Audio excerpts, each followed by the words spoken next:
नमस्कार, मैं हूं चंद्रभान सिंह भदौरिया और आप देख रहे हैं सीबी लाइव। दीपावली और नववर्ष की आपको बहुत बहुत बधाई, शुभकामनाएं। और इसी के साथ एक अच्छी खबर हम आपके लिए लेकर आए हैं। इस वीडियो में हम बताएंगे कि पंचायत चुनाव को लेकर आयोग की क्या तैयारी है और जो संकेत सरकार की ओर से हैं वो क्या हैं। आपने देखा होगा कि डॉक्टर जया ठाकुर की ओर से एक याचिका जबलपुर हाई कोर्ट में लगाई गई थी और उसके समर्थन में आयोग ने भी एक एफिडेविट दिया था कि हम तो पंचायत चुनाव कराना चाहते हैं, लेकिन सरकार का रुख साफ नहीं है। सरकार हमारे लगातार कहने के बावजूद भी जिला पंचायत अध्यक्षों के पद का आरक्षण नहीं कर रही है। अब जाकर कुछ संकेत मिलने लगे हैं कि सरकार भी अब जागने लगी है। सरकार की ओर से एक पत्र जारी हुआ है आयोग के निर्देशों के बाद।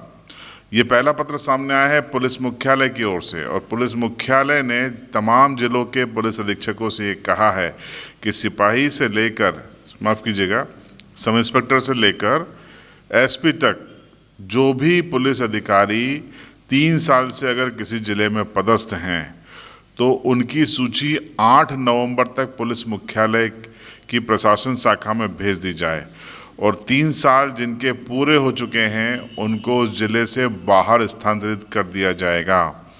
ये पुलिस मुख्यालय का आदेश है सूची भेजने के लिए। इसका मतलब है कि पुलिस मुख्यालय राज्य निर्वाचन आयोग से तो नहीं चलता है, वो सरकार से चलता है। तो कहीं ना कहीं सरकार की ओर से ये संकेत होगा पीएचक्यू को। इसके बाद ही ये पत्र जारी किया गया है। 8 नवंबर अंतिम तिथि है। सारे जिलों से सूची तेज़ी से बनाई जा रही है। बीच में हालांकि छुट्टियां हैं, लेकिन पुलिस विभाग अनुशासन का विभाग है। 8 नवंबर तक ये सूची पहुंच जाएगी, और मान के चलिए कि अगले 2-3 दिन में थोकबंद तबादले पूरे मध्य प्रदेश में देखने को हमको मिलेंगे। तो ये महत्वपूर्ण सिग्नल है कि सरकार इस दिशा में गंभीर हो रही है, और हो सकता है कि आने वाले दिनों में राजस्व विभाग के अधिकारियों के भी इस तरीके के तबादले आने वाले दिनों में देखने को मिलें, जिसमें नायब तहसीलदार और एसडीएम तक शामिल हो सकते हैं। तो ये पहली खबर है। और आपको बता दें कि जो एक और आदेश 25 तारीख को राज्य निर्वाचन आयोग ने सरकार के लिए जारी किया है, वो ये कि जो प्रशिक्षण में मास्टर ट्रेनर लगे हैं, जो अधिकारी कर्मचारी होते हैं, उनके तबादले न किए जाएं, और अगर करना बेहद ज़रूरी हो तो राज्य निर्वाचन आयोग से परमिशन लेकर ही सरकार ये तबादले करेगी। इस तरीके के आदेश तभी जारी होते हैं जब वाकई में राज्य शासन और आयोग इलेक्शन को लेकर सीरियस होता है या इलेक्शन मोड में होता है। माना जा रहा है कि जो विधानसभा और लोकसभा के उपचुनाव मध्य प्रदेश में हुए हैं, उसके बाद अब राह खुल गई है पंचायत चुनाव की। मैंने आपको पहले बताया था कि 12 या 13 नवंबर को राज्य सरकार को जबलपुर हाई कोर्ट में अपना जवाब सबमिट करना है। 2 हफ्ते की और उनको मोहलत मिल गई थी कि वे पंचायत चुनाव कराने में क्यों लेट लतीफ़ी कर रहे हैं, इसका जवाब उनको पेश करना है। तो इन दोनों पत्रों से ये लगता है कि सरकार शायद पॉजिटिव जवाब पेश करेगी, क्योंकि सरकार को पेश करना है। लेकिन मैं अनुमान आपको लगा के बता रहा हूँ कि सरकार सकारात्मक रुख अपना सकती है, और सरकार ने अगर 13 तारीख को सकारात्मक रुख अपनाया तो हो सकता है कि उसी दिन जबलपुर हाई कोर्ट की ओर से भी कोई आदेश जारी हो जाए। और क्योंकि जो राज्य निर्वाचन आयोग है वो शपथ पत्र देकर कह चुका है कि हम तैयार हैं, और अगर सरकार भी तैयार हो जाती है तो रास्ता साफ हो जाएगा पंचायत चुनाव को करवाने का। तो संभव है कि 15 से 20 नवंबर के बीच राज्य निर्वाचन आयोग प्रेस कॉन्फ्रेंस करेगा, और उसके बाद पंचायत के तारीखों का ऐलान कर सकता है। अभी जो कहा गया है कि कुल 3 चरणों में ये पंचायत चुनाव हो सकते हैं, वो हैं, पहले चरण में 7,527 पंचायतों के होंगे, दूसरे चरण में 7,571 पंचायतों के होंगे, और तीसरे चरण में 8,814 पंचायतों के पंचायत चुनाव कंडक्ट करवाए जाएंगे।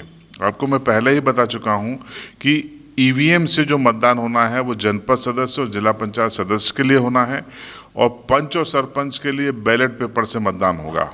इसके साथ ही कलेक्टरों की वीसी ले चुके हैं बसंत प्रताप सिंह, जो कि राज्य निर्वाचन आयुक्त हैं, और वो ये कह चुके हैं कि सारे कलेक्टर ये सुनिश्चित कर लें कि उनके पोलिंग बूथ जो पंचायत चुनाव के हैं वो 0 ओवर पर रेडी रहें, यानी कि उसमें तमाम तैयारियां कर दी जाएं, चाहे वो कोविड से रिलेटेड हो या उसमें अन्य संसाधन जुटाने का मसला हो, लाइट का मसला हो, छाँव का मसला हो, पेयजल की उपलब्धता का मसला हो, रेलिंग लगवाने का मसला हो दिव्यांगों के लिए, सारी सुनिश्चित कर ली जाए।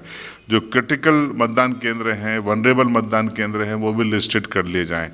तो इसको लगता है कि अब इस दिशा में सामूहिक और गंभीर प्रयास हो रहे हैं।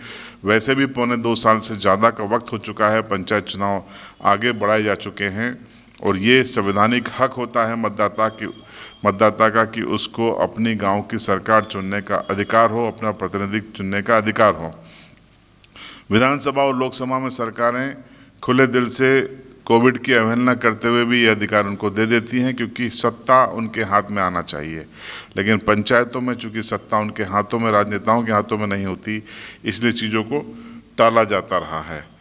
तो फिलहाल इस वीडियो में इतना ही सूचना आपको देनी थी। कमेंट बॉक्स में अपनी राय बताइए और अगले वीडियो में मैं आपको बताऊंगा कि अगर आप पंच, सरपंच, जनपद और जिला पंचायत सदस्य की तैयारी करने जा रहे हैं तो आपके कौन कौन से दस्तावेज नए सिरे से आपको किस तरीके से तैयार रखने हैं। अगला वीडियो 2 दिन बाद।